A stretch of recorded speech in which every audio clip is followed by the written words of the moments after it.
नमस्कार विद्यार्थी मित्रांनो, नर्सिंग नोट्समध्ये आपले स्वागत आहे. नवीन व्हिडिओसाठी चॅनलला लाईक, कमेंट, शेअर, सबस्क्राईब करायला विसरू नका. व्याख्या बघूयात.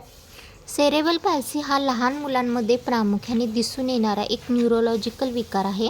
हा आजार मेंदूच्या त्या भागाला इजा झाल्यामुळे होतो जो शरीराच्या हालचाली, स्नायूचे नियंत्रण आणि तोल सांभाळतो.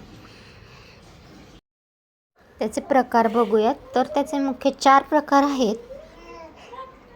स्पास्टिक सेरेब्रल पॅल्सी हा सर्वात सामान्य प्रकार आहे आणि यात स्नायू कडक आणि ताठर होतात, ज्यामुळे हालचाल करणे कठीण होते. दुसरा आहे ॲटॉक्सिक सेरेब्रल पॅल्सी. यामुळे तोल सांभाळणे आणि समन्वय साधणे कठीण होते. हातपाय थरथरणे किंवा वस्तू पकडताना अचूकता नसणे अशी लक्षणे यामध्ये दिसून येतात.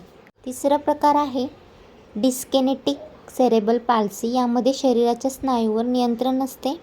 हालचाली अचानक, अनियंत्रित आणि वळवळणाऱ्या असू शकतात.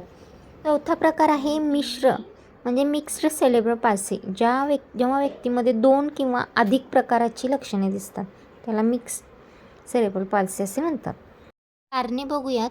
हा आजार प्रामुख्याने बाळ गर्भात असताना किंवा जन्मानंतर लगेच मेंदूला इजा झाल्यामुळे होतो. गर्भावस्थेतील समस्येमुळे मेंदूचा अपूर्ण विकास किंवा संसर्ग झाल्यास हा आजार होऊ शकतो.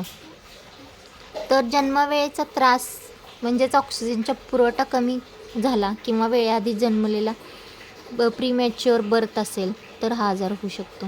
इजा म्हणजे जन्मानंतर बाळाच्या मेंदूला काही गंभीर इजा किंवा संसर्ग झाला असेल, मेंदूज्वर वगैरे, डोक्याला झालेली इजा, त्याच्यामुळे कावीळ, जन्मानंतर तीव्र कावीळ झाल्यामुळे मेंदूवर परिणाम होऊन हा आजार होऊ शकतो. तर याची लक्षणे बघूया. लक्षणे प्रत्येक मुलांमध्ये वेगवेगळे असू शकतात. जसे की हालचालीतील अडथळा, चालताना अडखळणे किंवा शरीराला तोल न सांभाळता येणे, स्नायू कडक होणे म्हणजे स्टिफनेस, हातपाय कडक होणे किंवा शरीराच्या हालचाली करताना त्रास होणे, विकासातील विलंब, वेळेवर मान न धरणे, न बसणे किंवा न चालणे म्हणजे लहान मुलांमधील डेव्हलपमेंटला डिले होणे, वेळ लागणे. त्याचप्रमाणे इतर समस्या असू शकतात, म्हणजेच गिळताना त्रास होणे, बोलताना अडखळणे किंवा काही मुलांमध्ये फिट्स येतात, सिझर्स येतात. तर उपचार बघूयात. उपचार हे यावर कोणताही पूर्ण उपचार नाही, परंतु योग्य थेरपीमुळे मुलांचे जीवन सुसह्य होऊ शकते. तर यामध्ये बघा, फिजिओथेरपी आहे. स्नायूची ताकद आणि लवचिकता वाढवण्यासाठी व्यायाम घेतला जातो फिजिओथेरपीमध्ये. तर त्याचप्रमाणे ऑक्युपेशनल थेरपी आहे, म्हणजे दैनंदिन कामे स्वतः करण्यासाठी प्रशिक्षण दिले जाते, त्यांना ट्रेनिंग दिली जाते जेणेकरून दैनंदिन कामे करण्यास त्यांना सोपे जावे. स्पीच थेरपी दिली जाते, म्हणजे बोलणे आणि गिळण्याची क्षमता सुधारण्यासाठी ही थेरपी उपयोगी येते.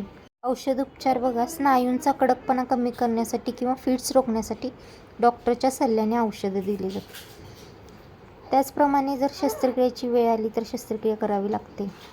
हाडांच्या किंवा स्नायूंच्या गंभीर विकृती दुरुस्त करण्यासाठी शस्त्रक्रिया केली जाते.